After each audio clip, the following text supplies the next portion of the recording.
सभी एग्जाम्स को ध्यान में रखते हुए आपकी तैयारी को बेहतर से ज़बरदस्त बनाने के लिए अक्टूबर 2019 से लेकर के फरवरी तक का करंट अफेयर पर मास्टर वीडियो जो है मैंने तैयार कर दिया है। खास बात यह है कि इस वीडियो के जितने भी प्रश्न हैं उन सभी पर 100% गारंटी दे सकता हूं कि ये सारे प्रश्न जो हैं 100% यूपीपीसीएस आयोग की परीक्षा में आने की पूरी संभावना रखते हैं। ठीक है, तो इसलिए आज की वीडियो बहुत ही महत्वपूर्ण होने वाली है। आप सभी से निवेदन है कि इस वीडियो को पूरी गंभीरता के साथ देखें। हर प्रश्न को 3 वाक्यों में मैंने कवर किया है। ऐसा इसलिए ताकि आयोग कहीं से भी प्रश्न बनाए उसका उत्तर आपके पास उपस्थित हो, ताकि अधिक से अधिक डायमेंशन जो है मैंने कवर करने की कोशिश की है। इसलिए आज का वीडियो बहुत महत्वपूर्ण है, अंत तक देखिएगा। कोई भी प्रश्न अगर मिस होता है तो पेपर में आपसे प्रश्न जो है स्लिप आउट हो सकता है। ठीक है, तो चलिए शुरू करते हैं आज का करंट अफेयर का मास्टर वीडियो। वीडियो पसंद आए तो वीडियो को लाइक करिएगा, अपने दोस्तों के बीच में शेयर करिएगा और चैनल को सब्सक्राइब जरूर करें। पहला प्रश्न देखिए, 2 कथन है।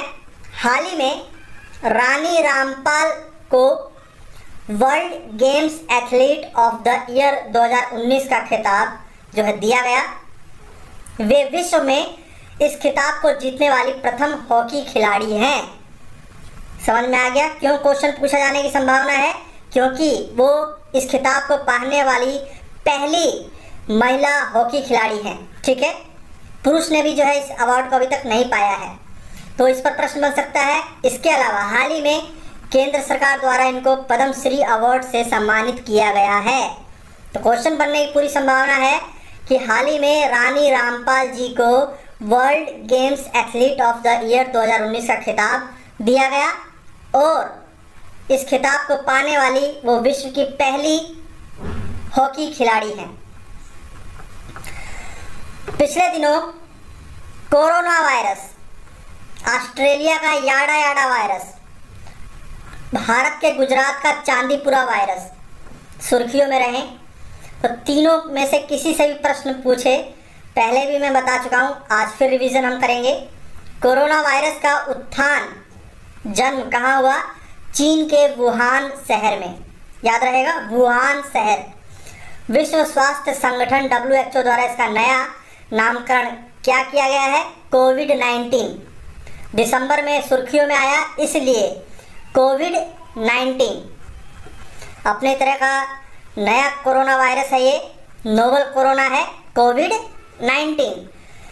चीन द्वारा जो है एक दवा को पेटेंट कराया गया है जिसका प्रयोग इस वायरस के इलाज के लिए किया जा रहा है। फिलहाल प्रयोग में है। ये नाम है दवा का रेमडेसिविर। ये दवा जो है इबोला के लिए भी प्रयोग में लाई जाती है। याद रहेगा, रेमडेसिविर। भारत में कोरोना को लेकर के मेडिकल आपातकाल घोषित करने वाला प्रथम राज्य केरल है। इसके अलावा अगर प्रश्न पूछा जाए कि भारत में प्रथम कोरोना केस किस राज्य में देखा गया, तो केरल। ठीक है, इसके अलावा हाल ही में याडा याडा वायरस जो है किस राष्ट्र में देखा गया है, तो ऑस्ट्रेलिया में। ऑस्ट्रेलिया के जानवरों में याडा याडा या वायरस का प्रकोप अभी फैला हुआ है, फिलहाल मनुष्यों के लिए हानिकारक नहीं है। ठीक है, याडा याडा वायरस ऑस्ट्रेलिया। चांदीपुरा वायरस 14 वर्ष के कम बच्चों के लिए हानिकारक हुआ है, कई बच्चों की मृत्यु हुई है।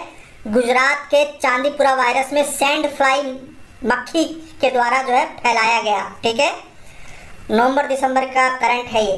तो चांदीपुरा वायरस, याडा याडा वायरस और कोरोना वायरस, इनसे प्रश्न बनने की पूरी संभावना होगी। तो सभी फैक्ट देख लिए आपने। चलिए, 28 फरवरी को राष्ट्रीय विज्ञान दिवस मनाया गया। इस साल महिला सशक्तिकरण के संदर्भ में थीम रखी गई है विज्ञान के क्षेत्र में महिलाएं। 28 फरवरी को राष्ट्रीय विज्ञान दिवस, थीम रही 2020 के लिए विज्ञान के क्षेत्र में महिलाएं। 34वां सूरजकुंड अंतर्राष्ट्रीय हस्तशिल्प मेला का आयोजन हरियाणा में हुआ। हर साल हरियाणा में होता है, लेकिन प्रीवियस ईयर में जो प्रश्न बना है वो इसके पार्टनर कंट्री और राज्य को लेकर बना है। तो इस साल 2020 में इसका थीम राज्य है हिमाचल प्रदेश, पार्टनर कंट्री है उज्बेकिस्तान। याद रहेगा, थीम राज्य है हिमाचल प्रदेश, पार्टनर कंट्री है उज्बेकिस्तान। आपको पीडीएफ की जरूरत नहीं पड़ेगी, सिर्फ ध्यान से सुन लीजिए, ठीक है। पिछले 4-5 महीने के करंट अफेयर पूरे कवर करने की कोशिश मैंने की है और सिर्फ उन्हीं प्रश्नों को जगह दिया है जो पूरी संभावना रखते हैं पेपर में आने की। स्पोर्ट्स के करंट हैं, रैंकिंग से संबंधित जितने भी महत्वपूर्ण क्वेश्चन हो सकते हैं जो मुझे लगते हैं परीक्षा में आने के लिए सुटेबल हैं, उन सभी प्रश्नों को मैंने शामिल कर लिया है। हाल ही में 107वां भारतीय विज्ञान कांग्रेस जनवरी का करंट है ये। तो भारतीय विज्ञान कांग्रेस का 107वां सम्मेलन कहाँ हुआ? बेंगलुरु कर्नाटक में, ठीक है। थीम पर प्रश्न बनता है हर साल, तो इस साल इसकी थीम क्या रही? 107वें भारतीय विज्ञान कांग्रेस की ग्रामीण विकास के लिए विज्ञान व तकनीक। याद रहेगा, ग्रामीण विकास के लिए विज्ञान व तकनीक कहाँ हुआ? Bengaluru Karnataka. Agriculture science campus university है बेंगलुरु में, उसमें हुआ 107वां भारतीय विज्ञान कांग्रेस। क्रम भी पूछ लेता है कई बार, तो ये भी याद रखना है आपको। हाल ही में राष्ट्रीय जैविक महोत्सव का आयोजन नई दिल्ली में किया गया। कथन 1 बिल्कुल सही है। यह आयोजन खाद्य प्रसंस्करण उद्योग मंत्रालय द्वारा किया गया। इस क्वेश्चन के पूछे जाने की संभावना क्यों है? क्योंकि राष्ट्रीय जैविक महोत्सव सुनने से लग रहा है कि कृषि मंत्रालय की पहल होगी, लेकिन नहीं, खाद्य प्रसंस्करण उद्योग मंत्रालय द्वारा पहली बार राष्ट्रीय जैविक महोत्सव का आयोजन नई दिल्ली में हाल ही में 21-23 फरवरी को किया गया है। प्रश्न बन सकता है, विश्व का प्रथम जैविक राज्य कौन सा है? सिक्किम। याद रहेगा, कई बार परीक्षाओं में पूछा जा चुका है। विश्व का प्रथम जैविक राज्य, पूर्णतः जैविक राज्य कौन सा है? सिक्किम। इस राज्य में किसी भी प्रकार के रासायनिक खाद का प्रयोग नहीं किया जाता है फसलों के लिए, ठीक है, तो याद रखना है। WHO द्वारा 2020 से 29 के दशक को घोषित किया गया है डिकेड ऑफ एक्शन। किस रूप में? Decade of action. इसके अलावा दूसरा कथन, WHO द्वारा वर्ष 2020 को year of nurse and midwife के रूप में मनाने की घोषणा की गई है। संयुक्त राष्ट्र 2020 को किस रूप में मना रहा है? International year of plant health. तीनों याद रहेगा, इंपॉर्टेंट है, इस पर प्रश्न बन चुका है प्रीवियस ईयर में। संयुक्त राष्ट्र मना रहा है international year of plant health 2020 को, WHO मना रहा है year of nurse and midwife के रूप में। भारत और ब्रिटेन के बीच संयुक्त वायुसेना अभ्यास किस नाम से आयोजित हुआ? इंद्रधनुष। हाल ही में 24 फरवरी का करंट है। यह अभ्यास उत्तर प्रदेश के हिंडन वायु स्टेशन पे हुआ। उत्तर प्रदेश जुड़ गया है, इसलिए इंपॉर्टेंट करंट अफेयर क्वेश्चन बन गया है, ठीक है। यूपी से रिलेटेड अगर करंट का कोई भी इवेंट है तो आपको नहीं छोड़ना है, क्योंकि वहां से प्रश्न बनने की पूरी संभावना बन जाती है। तो इंद्रधनुष, भारत और ब्रिटेन के बीच संयुक्त वायु सैन्य अभ्यास उत्तर प्रदेश के हिंडन वायु स्टेशन में। हाल ही में अंतर्राष्ट्रीय न्यायिक सम्मेलन 2020 का आयोजन नई दिल्ली में हुआ। इस वर्ष इसकी थीम क्या रही? न्यायपालिका और बदलता विश्व। याद रहेगा, अंतर्राष्ट्रीय न्यायिक सम्मेलन 2020 नई दिल्ली में आयोजित हुआ। थीम रही 2020 के लिए न्यायपालिका और बदलता विश्व। तीसरा स्टेटमेंट देखिए, हाल ही में जो चीफ जस्टिस ऑफ इंडिया यानी कि मुख्य न्यायाधीश सुप्रीम कोर्ट के, वो कौन है? शरद अरविंद बोबडे। और इनका क्रम पूछेगा आपसे आयोग, तो 47वां। जब तीरथ सिंह बने थे चीफ जस्टिस ऑफ इंडिया तब उनका क्रम पूछ लिया था, वो कौन से नंबर के CJI हैं, तो याद रखिएगा। अभी वर्तमान में जो CJI हैं वो 47वें नंबर के हैं, ठीक है। नवंबर-दिसंबर में इनकी नियुक्ति हुई है। विचार करें, 15वें वित्त आयोग के अध्यक्ष कौन है? NK सिंह। वित्त आयोग की सिफारिशें कब लागू होंगी? 1 अप्रैल 2020 से। अभी हाल ही में 15वें वित्त आयोग ने एक संजीव पुरी विशेषज्ञ समिति का गठन किया है। इसका संबंध किससे है, ये प्रश्न बन सकता है। तो कृषि निर्यात के लिए संजीव पुरी विशेषज्ञ समिति का गठन किया है 15वें वित्त आयोग ने। इसके अध्यक्ष कौन है? NK सिंह। ठीक है, आगे बढ़े। चलिए, प्रश्न बहुत ज़्यादा है इसलिए हमें थोड़ा तेजी से आगे बढ़ना होगा। तीसरा स्टेटमेंट देखिए, हाल ही में 22वें विधि आयोग का गठन किया गया है। अभी इसके अध्यक्ष का नाम घोषित नहीं किया गया है। इसका कार्यकाल कितने वर्ष का होगा? 3 वर्ष का कार्यकाल होगा। क्रम याद रखिए, 22वें विधि आयोग का गठन कर दिया गया है। ठीक है, यूपी से रिलेटेड करंट, हाल ही में श्री राम जन्मभूमि तीर्थ क्षेत्र ट्रस्ट का अध्यक्ष किसे बनाया गया है? महंत नृत्य गोपाल दास जी को। श्री राम जन्मभूमि अयोध्या फैसला किस जस्टिस ने सुनाया? तो जस्टिस रंजन गोगोई की संवैधानिक बेंच ने। संवैधानिक बेंच क्या होती है? जिसमें कि सुप्रीम कोर्ट के 5 जज शामिल होते हैं और इन 5 जजों की अध्यक्षता किसके द्वारा की गई? श्री रंजन गोगोई द्वारा। प्रश्न बनने की पूरी संभावना है। अयोध्या फैसला अभी हाल ही में आया है और इस पर प्रश्न जो है बन सकता है। अयोध्या के ऊपर मैंने पूरा वीडियो बनाया हुआ है, फिलहाल मेन पॉइंट्स जो है यहाँ पे इंक्लूड कर दिया है। हाल ही में 7वां ICC महिला T20 विश्व कप ऑस्ट्रेलिया में हुआ। ऑस्ट्रेलिया ने भारत को हराकर अपना 5वां खिताब जीता। याद रहेगा, 21 से 8 मार्च तक जो है ये चला और आपकी जो परीक्षा का पेपर है वो 10 मार्च के बाद ही बनेगा। ठीक है, तो कम से कम 10 मार्च तक का करंट अफेयर आपको पता होना चाहिए। तो 7वां ICC महिला T20 विश्व कप ऑस्ट्रेलिया में हुआ और ऑस्ट्रेलिया ने भारत को हरा करके अपना 5वां खिताब जीता। 13वां करंट अफेयर, मिलन 2020 हिंद महासागर का सबसे बड़ा नौसैनिक अभ्यास है। यह अभ्यास विशाखापट्टनम में आयोजित होना है, मार्च में होगा, लेकिन इसका ऑफिशियली अनाउंसमेंट केंद्र सरकार द्वारा किया गया है। तो प्रश्न बन सकता है, इसकी थीम रखी गई है सिनर्जी अक्रॉस द सीज। कम से कम इसमें 27 देशों के बड़े युद्धपोत शामिल होने वाले हैं। इसके अलावा मतला अभियान हाल ही में कोलकाता में आयोजित किया गया भारतीय नौसेना द्वारा। ठीक है, इसके अलावा अपहरण जो है नौसैन्य अभ्यास केरल के कोच्चि में हुआ, यह भी याद रखना है। तो याद रहेगा, मिलन 2020 हिंद महासागर का अब तक का सबसे बड़ा नौसैन्य अभ्यास होने जा रहा है, मार्च में विशाखापट्टनम में होगा ये। इसकी थीम रखी गई है सिनर्जी अक्रॉस द सीज। मतला अभियान कोलकाता से संबंधित है। विचार करें, सन 2020 की नियुक्ति, संजय कोठारी देश के नए केंद्रीय सतर्कता आयुक्त बने हैं। बिमल जुल्का देश के नए मुख्य केंद्रीय सूचना आयुक्त बने हैं। ठीक है, दोनों अपॉइंटमेंट्स बहुत इंपॉर्टेंट है, प्रश्न बन सकता है। याद रहेगा, संजय कोठारी देश के नए केंद्रीय सतर्कता आयुक्त और मुख्य सूचना आयुक्त बने हैं बिमल जुल्का। आगे बढ़े। ओके, तीसरा स्टेटमेंट देखिए, बिपिन रावत जो देश के प्रथम CDS बने हैं, चीफ ऑफ डिफेंस स्टाफ। ठीक है, तीनों सेनाएं जो हैं जल थल वायु, उनके बीच समन्वय स्थापित करने के लिए इस पद का सृजन किया गया है और इस पद पर सबसे पहले व्यक्ति जो नियुक्त हुए हैं वो है बिपिन रावत जी। क्वेश्चन इंपॉर्टेंट है, बन सकता है।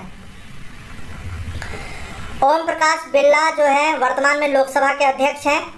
हाल ही में रामनिवास गोयल दिल्ली विधानसभा 6वें दिल्ली विधानसभा के नए अध्यक्ष बने हैं।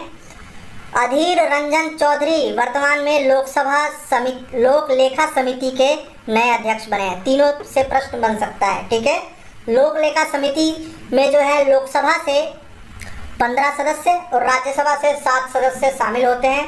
इसका नेता जो है हमेशा विपक्ष का जो है सबसे बड़ा नेता होता है, तो वो है अधीर रंजन चौधरी। ठीक है, स्पीकर द्वारा जो है नियुक्त किया जाता है। तो तीनों व्यक्ति इंपॉर्टेंट हैं, ध्यान रखिएगा। रामनिवास गोयल जी जो है 6वें दिल्ली विधानसभा के अभी नए अध्यक्ष बने हैं? विचार करें। सोमा रॉय बर्मन हाल ही में राष्ट्र की 24वीं लेखा महानियंत्रक बनी है, यानी कि सीजीए, और इस पद पर पहुंचने वाली वो 7वीं महिला है। ठीक है, तो क्रम याद रखना है आपको। 24वीं सीजीए बनी है सोमा रॉय बर्मन। इस समय वर्तमान में नियंत्रक महालेखा परीक्षक कौन है? राजीव महर्षि। दोनों चीज़ों को याद रखना है। ठीक है, पिनाकी चंद्र घोष देश के प्रथम लोकपाल हैं। याद रहेगा, पिनाकी चंद्र घोष देश के प्रथम लोकपाल हैं और हाल ही में बनी है सोमा रॉय बर्मन 24वीं लेखा महानियंत्रक। और नियुक्तियों को देख लेते हैं। अरविंद कुमार आईबी के यानी इंटेलिजेंस ब्यूरो के नए अध्यक्ष बने हैं। राजीव गौबा, देश में जो सरकारी नौकरी होती है उसमें जो सबसे सर्वोच्च पद होता है कैबिनेट सेक्रेटरी, तो वो बने हैं राजीव गौबा। राजीव कुमार नीति आयोग के उपाध्यक्ष। ठीक है, इसका अध्यक्ष कौन होता है नीति आयोग का? प्रधानमंत्री। कृषि निर्यात के संदर्भ में सर्वोच्च संस्था फिक्की की नई अध्यक्ष कौन बनी है? संगीता रेड्डी। तो चारों नाम बहुत इंपॉर्टेंट है, याद रहेगा। चलिए आगे बढ़ते हैं। बीसीसीआई के नए अध्यक्ष बने हैं सौरव गांगुली। बीसीसीआई के प्रथम लोकपाल हाल ही में बने हैं डीके जैन। टोक्यो ओलंपिक 2020, ये जो समर टोक्यो ओलंपिक होने वाला है, इसमें भारत के एम्बेसडर कौन बने हैं? सौरव गांगुली। टोक्यो ओलंपिक का शुभंकर कौन है? सोमाइटी। तो चारों स्टेप को याद रखना है, क्वेश्चन बन सकता है कहीं से भी। चारों ही करंट अफेयर्स के रिलेटेड क्वेश्चन है। बीसीसीआई के नए अध्यक्ष बने हैं सौरव गांगुली। प्रथम लोकपाल बने हैं बीसीसीआई के डीके जैन। टोक्यो ओलंपिक के भारत के सद्भावना दूत हैं सौरव गांगुली और टोक्यो ओलंपिक का शुभंकर है सोमाइटी। ये क्वेश्चन श्योर क्वेश्चन है। 11वें डिफेंस एक्सपो 2020 का आयोजन उत्तर प्रदेश के लखनऊ में हुआ। इसकी थीम क्या थी? India the emerging defence manufacturing hub. और इसी में 11वें डिफेंस एक्सपो के दौरान ही लखनऊ घोषणा पर जो है अफ्रीकी राष्ट्रों ने हस्ताक्षर किए। किस राष्ट्र ने? अफ्रीकी राष्ट्रों ने। 50 अफ्रीकी राष्ट्रों ने डिफेंस निर्यात के संदर्भ में एक मेमोरेंडम ऑफ अंडरस्टैंडिंग समझौता जो है हस्ताक्षर किया है। तो लखनऊ घोषणा क्या है? भारत और 50 अफ्रीकी राष्ट्रों का हस्ताक्षर किया हुआ मेमोरेंडम ऑफ अंडरस्टैंडिंग। चलिए आगे बढ़ते हैं। हाल ही में 13वां आईसीसी अंडर 19 क्रिकेट विश्व कप 2020 का आयोजन दक्षिण अफ्रीका में हुआ। याद रखना है आपको। वर्ष 2020 का खिताब पहली बार बांग्लादेश ने जीता है भारत को हराकर। यहाँ से प्रश्न बन सकता है क्योंकि बांग्लादेश का क्रिकेट के इतिहास में पहला खिताब है ये। ठीक है, आयोजन कहाँ हुआ? दक्षिण अफ्रीका में। क्रिकेट विश्व कप अंडर 19 13वां था ये। चलिए, अमेरिकी राष्ट्रपति डोनाल्ड ट्रंप की हाल ही में भारत यात्रा हुई। क्वेश्चन बन सकता है कि इनका प्रथम पड़ाव क्या था? प्रथम पड़ाव अहमदाबाद, फिर आगरा, फिर नई दिल्ली। ठीक है, तो नमस्ते ट्रंप कार्यक्रम का आयोजन कहाँ किया गया? अहमदाबाद के मोटेरा स्टेडियम में। मोटेरा स्टेडियम जो 2016 से बन रहा था, अभी इसका हाल ही में डोनाल्ड ट्रंप के समय उद्घाटन हुआ। ये दुनिया का सबसे बड़ा क्रिकेट स्टेडियम है। ठीक है, तो प्रश्न यहाँ से भी बन सकता है, याद रहेगा। राष्ट्रपति डोनाल्ड ट्रंप अहमदाबाद सबसे पहले आए। मोटेरा स्टेडियम में नमस्ते ट्रंप कार्यक्रम आयोजन किया गया। मोटेरा विश्व का सबसे बड़ा क्रिकेट स्टेडियम है। हाल ही में जारी विश्व वायु गुणवत्ता रिपोर्ट 2019 पर विचार करना है। गाजियाबाद विश्व का सबसे प्रदूषित शहर है। ठीक है, इस रिपोर्ट के अनुसार बांग्लादेश सबसे प्रदूषित राष्ट्र है। 98 देशों की इस सूची में भारत की रैंक 5वीं है। बहामास सबसे स्वच्छ राष्ट्र है। क्वेश्चन इसी तरीके से आपको देगा। अगर कठिन बनाना हुआ, अगर सिंपल बनाना हुआ तो सीधा सीधा एक लाइन देके 4 ऑप्शन वो दे देगा, लेकिन कहीं से भी प्रश्न जो है मिस आउट ना हो जाए, इसलिए मैंने जो है क्वेश्चन को थोड़ा डिटेल में लिख दिया है हर प्रश्न को। तो विश्व वायु गुणवत्ता रिपोर्ट गाजियाबाद विश्व का सबसे प्रदूषित शहर, उत्तर प्रदेश का गाजियाबाद। बांग्लादेश सबसे प्रदूषित राष्ट्र, भारत की रैंक 5वीं रही 98 देशों में। बहामास सबसे स्वच्छ राष्ट्र। ट्रांसपेरेंसी इंटरनेशनल द्वारा जारी भ्रष्टाचार धारण सूचकांक 2019 में भारत की रैंक क्या रही? 80। डेनमार्क और न्यूजीलैंड संयुक्त रूप से प्रथम स्थान पर रहे। ठीक है, प्रीवियस ईयर में ट्रांसपेरेंसी पर पूछा हुआ है प्रश्न, तो ये प्रश्न भी इंपॉर्टेंट है। खेलो इंडिया यूथ गेम्स के संदर्भ में विचार करें। इसका आयोजन, खेलो इंडिया यूथ गेम्स का आयोजन असम के गुवाहाटी में हुआ। इस आयोजन में प्रथम 3 राज्य कौन से रहे? महाराष्ट्र 256 मेडल के साथ, उसके बाद है हरियाणा और फिर है नई दिल्ली। शुभंकर रहे जया और विजय। शिवांगी शर्मा जो कि एक स्विमर हैं, खेलो इंडिया यूथ गेम्स की सबसे मूल्यवान महिला खिलाड़ी बनी है। ठीक है, तो खेलो इंडिया यूथ गेम्स के ऊपर जो है कहीं से भी प्रश्न आए, आपका सही जवाब होना ही चाहिए। इसका आयोजन असम गुवाहाटी में हुआ। ठीक है, आगे बढ़े। चलिए, 10 फरवरी का करंट है। 92 ऑस्कर पुरस्कार 2020 का आयोजन डॉल्बी थिएटर लॉस एंजलिस में हुआ। पैरासाइट को बेस्ट पिक्चर का अवार्ड मिला है। ये एक साउथ कोरियन फिल्म है, सबसे ज़्यादा अवार्ड भी इसी फिल्म ने जीता। बेस्ट अभिनेता का अवार्ड मिला है जोकर फिल्म के लिए जोकिन फिनिक्स को। बेस्ट अभिनेत्री का अवार्ड मिला है रैनी जेलवेगर को जूडी फिल्म के लिए। भारत की तरफ से जो ऑस्कर के लिए फिल्म भेजी गई थी उसका नाम है गली बॉय। ठीक है, अंतर्राष्ट्रीय विदेशी बेस्ट फिल्म के लिए, लेकिन इसका भी अवार्ड जीता है पैरासाइट ने। कुल मिला के 5 अवार्ड जीता है पैरासाइट ने। तो साउथ कोरियन फिल्म है ये। ठीक है, ऑस्कर अवार्ड से भी प्रश्न बन सकता है। Best actor, best actress. चलिए, 6 फरवरी का करंट है। वर्ष 2020 हेतु राष्ट्रपति रामनाथ कोविंद जी द्वारा अंतर्राष्ट्रीय गांधी पुरस्कार कुष्ठ रोग उन्मूलन के लिए डॉक्टर NS धर्मसक्तु को दिया गया है। याद रहेगा, इम्पोर्टेंट है। दूसरा स्टेटमेंट है, पर्यावरण का नोबेल पुरस्कार कहे जाने वाले टॉयलर पुरस्कार से प्रख्यात भारतीय और पर्यावरणविद पवन सुखदेव को दिया गया है। ठीक है, यह पुरस्कार इनको हरित अर्थव्यवस्था के संदर्भ में अभूतपूर्व कार्य करने हेतु दिया गया है। वर्तमान में संयुक्त राष्ट्र पर्यावरण कार्यक्रम के सद्भावना राजदूत भी हैं ये। ठीक है, तो याद रहेगा, टॉयलर पुरस्कार में प्रश्न बन सकता है। पर्यावरण का नोबेल पुरस्कार इनको कहा जाता है और ये भारतीयों को मिला है, पवन सुखदेव जी को, हरित अर्थव्यवस्था के संदर्भ में काम करने को लेकर के। और ये है संयुक्त राष्ट्र पर्यावरण कार्यक्रम के सद्भावना राजदूत पवन सुखदेव। साहित्य अकादमी पुरस्कार में प्रश्न बन सकता है। 24 फरवरी 2020 को दिया गया है। शशि थरूर जी को अंग्रेजी भाषा के लिए दिया गया है।